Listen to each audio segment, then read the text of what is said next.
Restauración, familia de Abraham. Suscríbase a Loredo Nelson, dele me gusta y no olvide darle clic a la campanita para que reciba todas las actualizaciones de los videos que compartimos regularmente. La providencia de la restauración centrada en la familia de Abraham. A causa del acto caído de Cam, la providencia de la restauración centrada en la familia de Noé no se realizó. Sin embargo, dado que Dios predestina de una forma absoluta la voluntad de realizar el propósito de la creación, llamó a Abraham. Sobre el fundamento del corazón que Noé había establecido por su lealtad y comenzó de nuevo su providencia de la restauración, centrada en la familia de Abraham. Abraham tenía que restaurar el fundamento para recibir al Mesías, el Mesías, que la familia de Noé había dejado incompleto y debería recibir al Mesías sobre este fundamento. Abraham también tenía que restaurar por indemnización el fundamento de fe y sobre este el fundamento de sustancia. La figura central para restaurar el fundamento de fe en la providencia de la restauración centrada en la familia de Abraham era el mismo Abraham. Por consiguiente, Abraham también tenía que restaurar por indemnización el fundamento de fe y sobre este el fundamento de sustancia. Abraham fue escogido como el personaje central para hacerse cargo de la voluntad de Dios y llevarla a cabo. Por consiguiente, si Abraham no restauraba por indemnización todas las condiciones invadidas por Satanás a causa del acto pecaminoso de Cam, fracasaría en la misión de cumplir la voluntad de Dios centrada en Noé, pues había sido escogido para realizar el mismo curso. La primera condición que Noé perdió en manos de Satanás fue las 10 generaciones, desde Adán hasta Noé, así como los 40 días. Por lo tanto, Abraham debía restaurar por indemnización estas 10 generaciones perdidas. Entonces tenía que restaurar el número 40 del juicio, colocándose en la posición de cada una de las 10.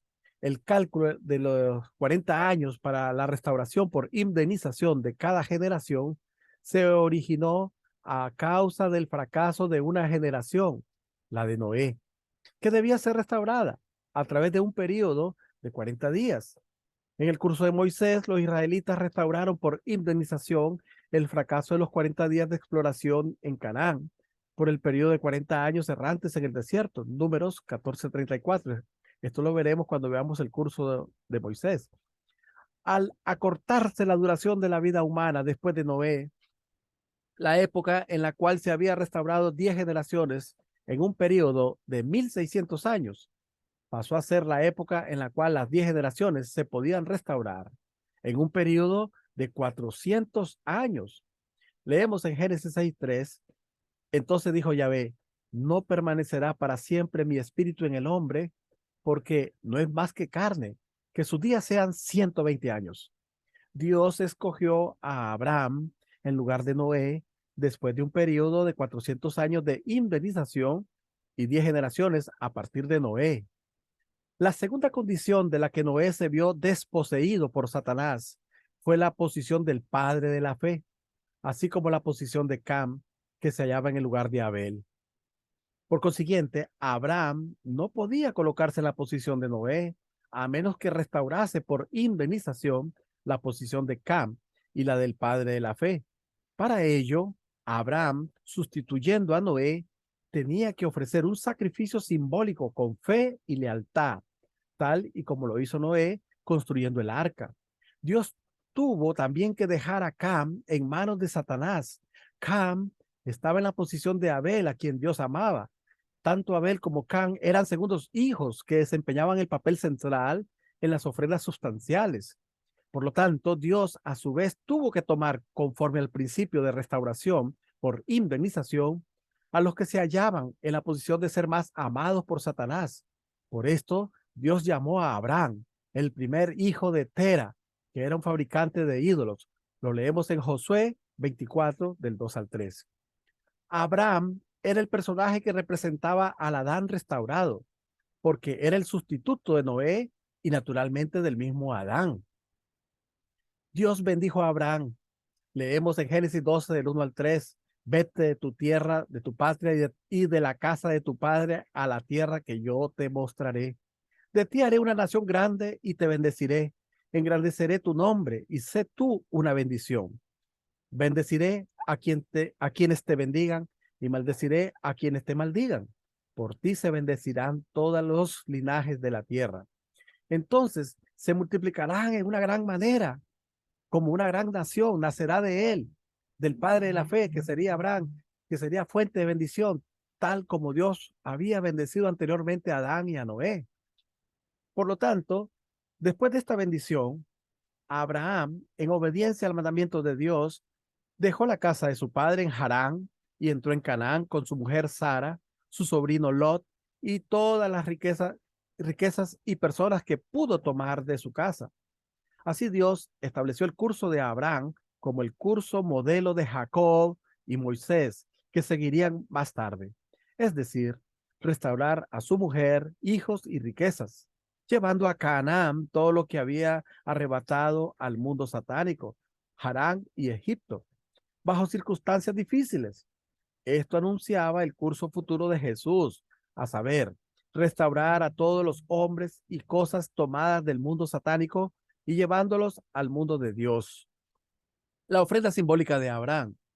Leemos que en el Génesis 15:9, Dios le pidió hacer una ofrenda de sacrificio, así con unos animales, una paloma, un carnero y una novilla, siendo todas estas cosas el objeto condicional para restaurar el fundamento de fe. Así como Noé había demostrado fe antes de ofrecer el sacrificio simbólico del arca, Abraham también tuvo primeramente que probar su fe antes de ofrecer el sacrificio simbólico. En Génesis 6:9 dice que esta es la historia de Noé. Noé fue el varón más justo y cabal de su tiempo. Noé andaba con Dios. Entonces la Biblia no contiene ningún relato preciso de cómo Noé probó su fe, pero que era un hombre justo, dice Génesis 6:9. Y podemos imaginarnos que debió haber establecido ciertas condiciones de fe antes de ser suficientemente justo a los ojos de Dios, como para recibir el mandamiento divino de la construcción del arca. La providencia de la restauración debe realizarse por medio de la fe, pues la fe y el que es justo por la fe son reconocidos por Dios. Eso lo podemos leer en Romanos 1:17. Abraham, antes de ofrecer su sacrificio simbólico, tenía que restaurar la posición de Noé, el segundo progenitor de la humanidad. Debía igualmente situarse en la posición de Adán. Por consiguiente, antes de ofrecer el sacrificio simbólico, tenía que establecer la condición simbólica de indemnización para la restauración de la posición de la familia de Adán. En el próximo video, estudiaremos lo que significa el sacrificio simbólico de Abraham. Muchas gracias por su atención y como siempre decimos, este tema es muy importante. Comparta que este tema es muy importante. Comparta.